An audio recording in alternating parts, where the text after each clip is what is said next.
ये इनका राष्ट्र प्रेम है? कैसी बातें करते हैं, क्यों देश के युवा के साथ खिलवाड़ कर रहे हो बीजेपी वालों? अब तुम्हारा वक्त हो चुका है, अपना झोला उठाओ और चले जाओ, वरना ये देश का युवा ही तुम जूते चप्पल उठाने की बात करे, तुम्हें जूते चप्पल तुम्हारी मार मार के दौड़ा दौड़ा के भगाएगा।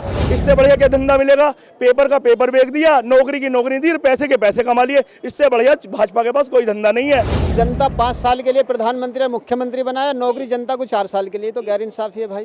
बहुत बढ़िया, समझ गए नहीं? आत्महत्याएं कर रहे हैं युवा। अभी पेपर लीक हुआ, आपको देखा होगा। पेपर लीक में जब वैकेंसी निकली, जितने लोगों ने फार्म भरे, उस 60,000 की नौकरी 60 लाख ने फार्म भरे हैं, और उसमें भी पेपर लीक हो जाता है। देखिए, रोजगार तो आज तक कांग्रेस ने दिए हैं और कांग्रेस ही देगी, वही देने वाली है। भारतीय जनता पार्टी के जो सांसद की बात करें, सांसद जी ने अभी एक स्टेडियम का उद्घाटन कराया, अभी कल ही स्टेडियम का जो 25 करोड़ की लागत से बन रहा है बागुल छावनी में। कुछ नहीं है, मंगोरी लाल के सपने दिखाए जा रहे हैं, आत्महत्याएं कर रहे हैं युवा। नमस्कार, आप देख रहे हैं भारत, मैं हूं शिव शर्मा आपके साथ। इस समय लोकसभा चुनाव का बिगुल जो बज चुका है, तारीखें घोषित हो चुकी हैं और जनता जनार्दन क्या सोचती है लोकसभा चुनाव को लेकर के, तो हम इस समय हापुड़ में मौजूद हैं और हापुड़ में आप हमारे पीछे देख सकते हो वो जनता जनार्दन मौजूद है। चलिए बात करते हैं लोकसभा चुनाव को लेकर के, आखिर जनता जनार्दन किसका चयन करने वाली है। तो क्या नाम है सर आपका? मेरा नाम मोहित पाल है जी। मोहित पाल जी, क्या कहने हैं आपका? लोकसभा चुनाव की तैयारियां पूरी तरह के हो चुकी हैं, तारीखें घोषित हो चुकी हैं, किसका इस बार चयन जनता करना चाहती है? इस बार जनता चयन करना है भारतीय जनता पार्टी का चयन करना। भारतीय जनता पार्टी? बिल्कुल जी बिल्कुल। युवा बुजुर्ग महिलाएं सब भारतीय जनता पार्टी को चाहती हैं और भारतीय जनता पार्टी में विश्वास जताती है, भारतीय जनता पार्टी को वोट देने वाली है। यहाँ पर लोकसभा हापुड़ में क्या भारतीय जनता पार्टी के द्वारा ऐसे कार्य किए गए जहाँ के सांसद स्वयं आकर के ये बात घोषित कर सके जनता के सामने कि आप हमें वोट दीजिए? भारतीय जनता पार्टी के जो सांसद की बात करें, सांसद जी ने अभी एक स्टेडियम का उद्घाटन कराया, अभी कल ही स्टेडियम का जो 25 करोड़ की लागत से बन रहा है बागुल छावनी में। बागुल छावनी में एक स्टेडियम बनना है युवाओं के लिए, एक आपको दादरी में स्टेडियम है, एक धोलाना में स्टेडियम है। ये युवाओं की बात करें, शिक्षा का आप देख रहे हैं, शिक्षाओं का आज सारे स्कूल एकदम चकाचक हैं, दुरुस्त हैं। जो पहले इनकी दुर्दशा थी अब दुरुस्त हैं बिल्कुल, यानी कि पहले दुरुस्त थी अब दुरुस्त है, यानी कि बढ़िया है। बिल्कुल जी बिल्कुल बढ़िया है, चकाचक। क्या कहना है सर आपका? किन मुद्दों पर इस बार का चुनाव जो है वो लड़ा जाएगा और कौन से प्रत्याशी जीतने की संभावना हो सकती है? सबसे पहले मैं आपका स्वागत करना चाहूँगा शर्मा जी। आपने मेन मुद्दों को उठाकर हमारे छोटे से शहर में एक मुहिम चलाई, आपका स्वागत है। और मेरे भैया ने एक बात कही कि स्टेडियमों को उद्घाटन हो रहा है। स्टेडियम का जो उद्घाटन हो रहा है किसके लिए हो रहा है? 4 साल की नौकरी के लिए। जो बच्चा रनिंग करेगा वो 4 साल की अग्निवीर की योजना करेगा।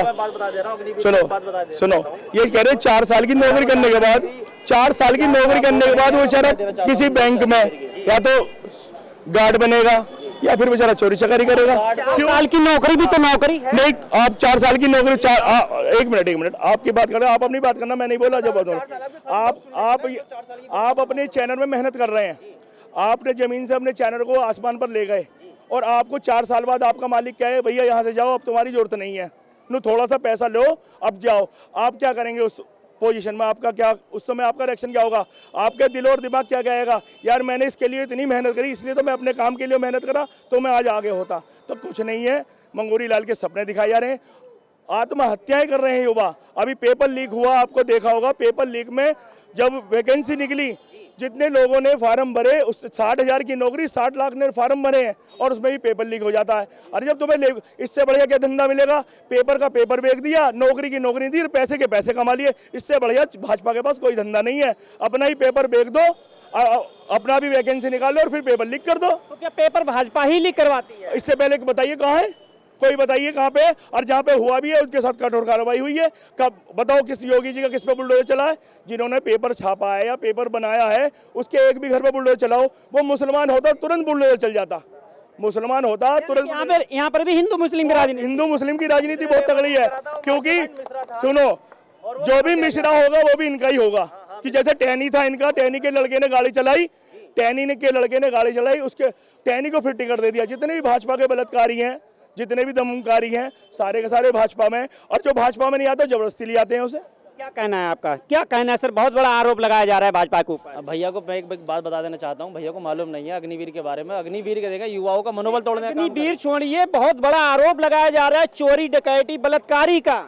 अब इनके कहने से थोड़ी ना होता है जी। कानून की व्यवस्था है इस देश में, इस देश में कानून की व्यवस्था है। कानून अपनी जो प्रतिक्रिया जांच करके उन्हें कठोर सबको जांच सजा होती है। अभी बेकार की बात करते हैं, अभी ना अग्निवीर की बात करें। अग्निवीर का ना पूरा बात आनी है, मनोबल तोड़ने का काम करते हैं युवाओं का।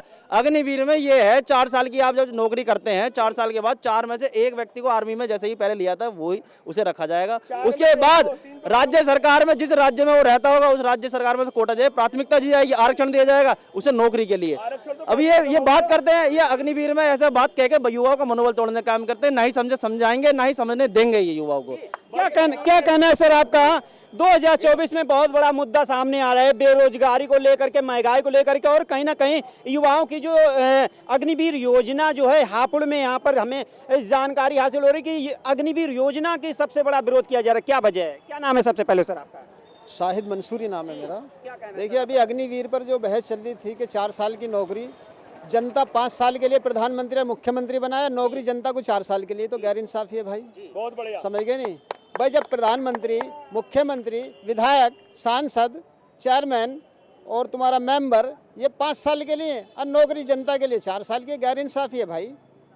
अभी हमारे भाई ने बताया कि भाई अग्निवीर के जो युवा अग्निवीर में जाएंगे, 4 साल नौकरी करके आएंगे, उसके बाद में उनको रोजगार दिया जाएगा। अगर ये बात सच मान ली जाती, अगर पिछली बार 15 लाख की बात सच हो जाती कि भी हाँ इनको आगे कोई काम दिया जाएगा, चूँकि वादों पे वादे, तो 2 करोड़ नौकरियों का जो वादा किया था अगर वो पूरा हो जाता तो ये 4 साल के बाद नौकरी आगे को भी देंगे, कुछ काम देंगे, तो वो भी बात मान ली जाती। लेकिन मैं समझता हूँ कि शायद ये सपने दिखाना या 4 साल के लिए बच्चों को उनका भविष्य अंधकार में डालना, अगर उनको नौकरी देनी है, रोजगारी देना है, तो उनको उसी तरह दो जिस तरह नौकरी दी जाती है। क्या नाम है सर? क्या कहना है? जिस कदर रोजगार की बात हो रही है, क्या नाम है सर आपका? आखिर कौन सी सरकार है जो हमारे देश में पूर्ण तरह से रोजगार दे सकती है? क्या ख्याल है आपके? मैं मोहम्मद गुलफाम कुरैशी, पिछड़ा वर्ग विभाग कांग्रेस का शहर अध्यक्ष हूँ।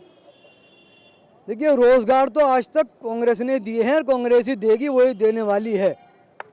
कांग्रेस ने कभी भेदभाव नहीं किया, सबके लिए काम किया, सबके लिए काम करती रहेगी। अभी हमारे भाई ने बताया कि अभी इस सरकार में जो है बड़े हाईवे बनाए गए हैं।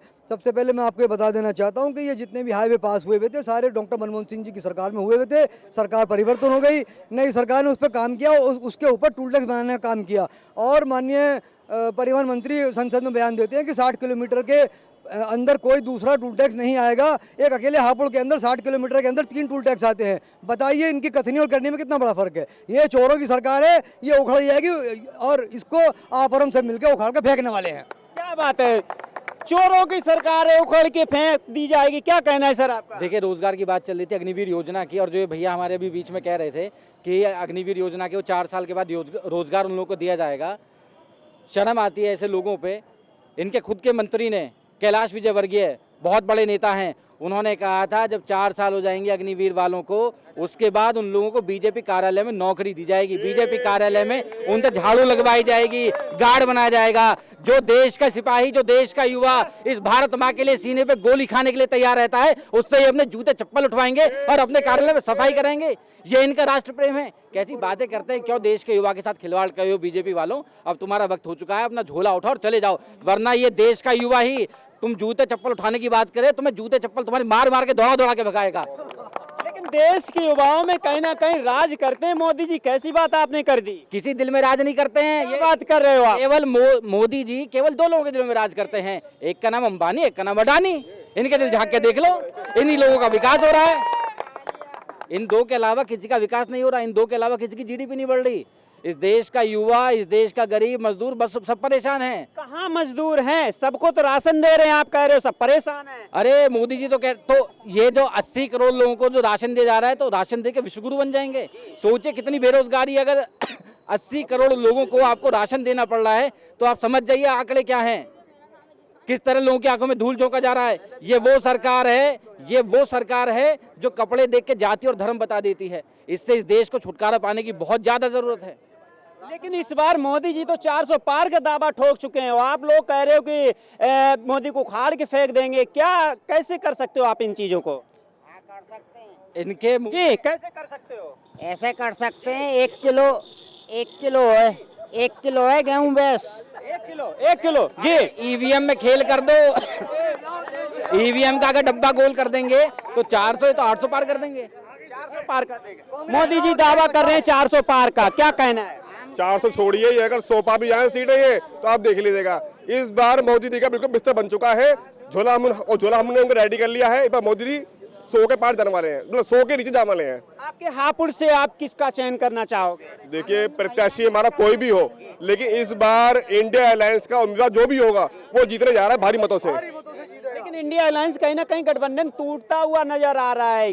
सभी जो नीतीश कुमार इसके मुख्य सूत्रधार थे अलग हो चुके, ममता बनर्जी अलग हो चुकी हैं और कई ऐसे नेता जो अलग हो चुके हैं, तो कैसे इंडिया अलायंस काम करे? सीबीआई का डर, ईडी सीबीआई का डर, सिर्फ और सिर्फ ईडी और सीबीआई के बलबूते ये सरकार चल रही है और कुछ नहीं है। आज अगर ईडी सीबीआई को अंदर कर दोगे तो आप देखना इंडिया गठबंधन कितना मजबूत हो जाएगा और पूरा देश, पूरा सारे लोग मिलकर इंडिया गठबंधन को वोट देने वाले हैं। सिर्फ और सिर्फ लोगों के दिलो दिमाग में ईडी और सीबीआई का डर बिठाया जा रहा है और लोगों को डराने का काम किया जा रहा है और लोकतंत्र की हत्या की जा रही है इस देश के अंदर। ईडी सीबीआई की बात आपने की है। ईडी सीबीआई इस समय अरविंद केजरीवाल को लगातार समन पे समन भेजती जा रही है। आखिर यदि अरविंद केजरीवाल ईमानदार है, कोई घोटाला नहीं हुआ, तो लगातार क्यों उनके ऊपर ईडी की रेड पड़ रही है, लगातार समन आ रहे हैं? ईडी केंद्र सरकार के हाथ में है। मोदी जी का पालतू जानवर बन गई है ईडी और सीबीआई। कहते शर्म आती है, पालतू जानवर, पालतू कुत्ता बन गई है ईडी और सीबीआई। कहते शर्म आती है, पर पालतू कुत्ता बन चुके हैं ईडी और सीबीआई। जहां मोदी जी कहते हैं वहां दुम हिलाते पहुंच जाते हैं लोग।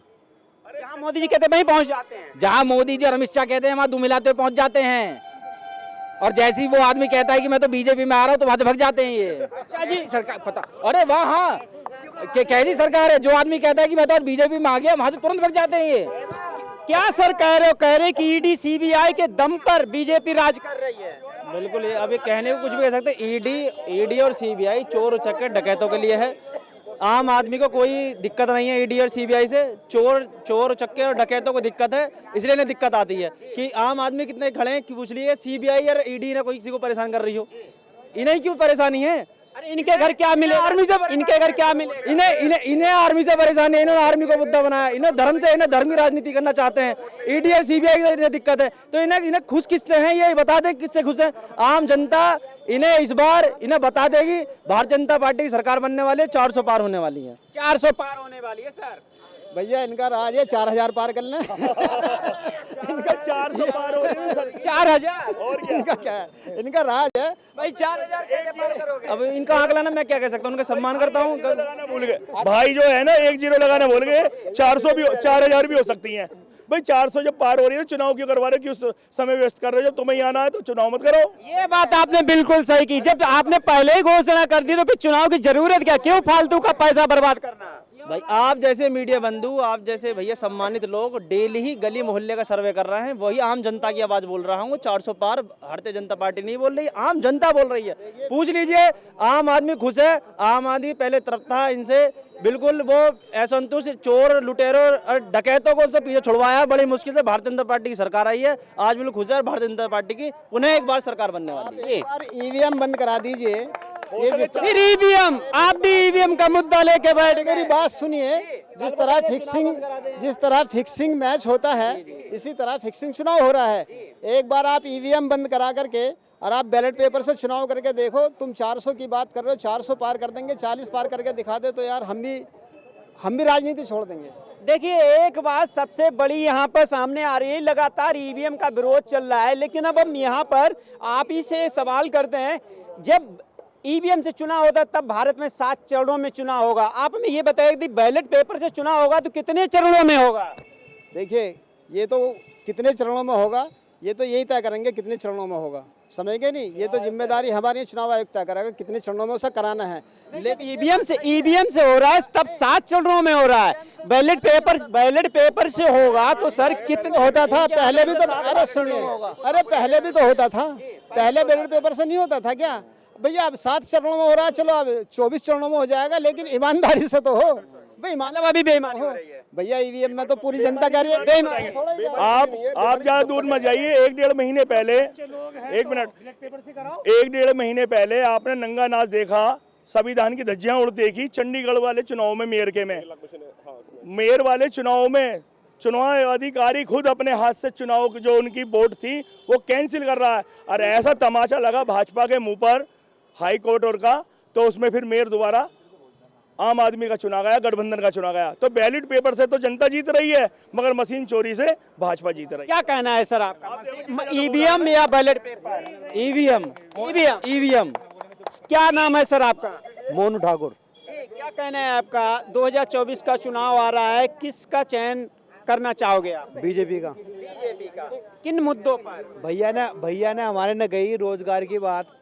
हर आदमी कोई मेहनत कर रहा है, मजदूरी कर रहा है, मजदूरी चला रहा। अब भैया ने एक बात कही कि वहाँ पुलिस वाले खड़े हैं, वहाँ पुलिस वाले खड़े हैं, वहाँ पुलिस वाले, कागज पूरे करिए कि ना कौन चालान काटेगा आपका।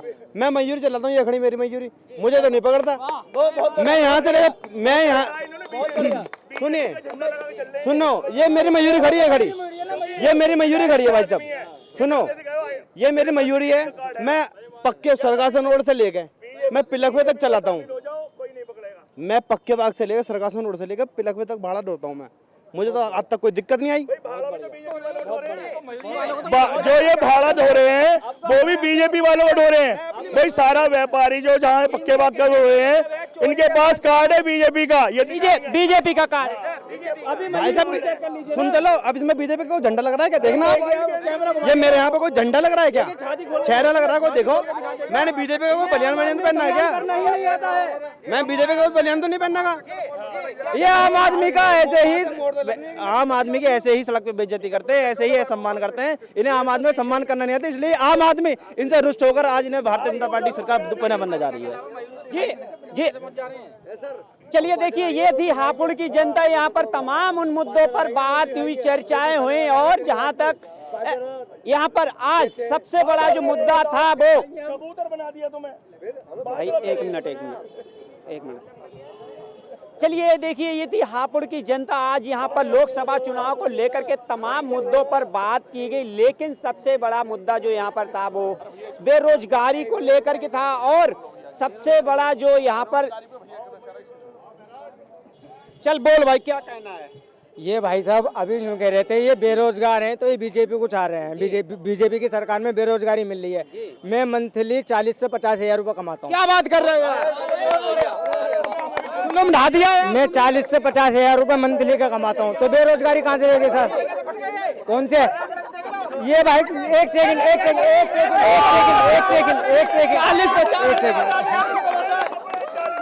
शाहरुख नाम है, ऐसे ही आम आदमी की बेइज्जती करते हैं, ऐसे ही आम आदमी की बेइज्जती करते हैं। आम आदमी बहुत नाराज है। अरे ये कहते हैं 5 लोग जाएंगे, इन्हें पब्लिक पीटेगी, पब्लिक इन्हें पीटेगी अगर ये आम आदमी की बेइज्जती ऐसी करते रहे।